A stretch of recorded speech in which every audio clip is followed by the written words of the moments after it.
দিয়েছিল ওটা সালেপুর মমিনপাড়া।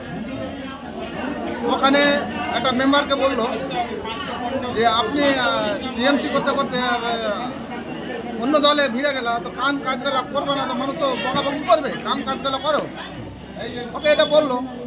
তারপরে এনারা ফিতা কাটার পরে ওরা প্রায় 15-16টা লোক গিয়ে মানে মারধর করতে লাগলো, গুলি চালাতে লাগলো, ইট দিয়ে মারতে লাগলো।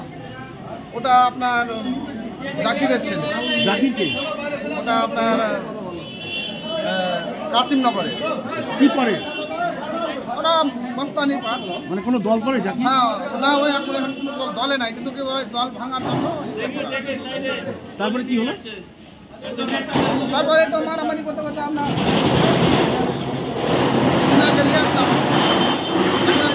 ডেট হয়ে গেছে, একটা ওখানে ডেট হয়ে গেছে। কি নাম যে মারা গেছে? নাম হাসা বলে। দুজন আহত, তাদের নাম কি? ওদের নাম একটা বকুল শেখ, একটা এসারউদ্দিন শেখ, অর্থাৎ রাজু। কিভাবে আহত হয়েছে? কোথায় গুলি লেগেছে? ওখানে দেখেন, ওখানে মারপিট করেছে, ওদের ওরা মেরেছে, গুলি বারুদ করেছে।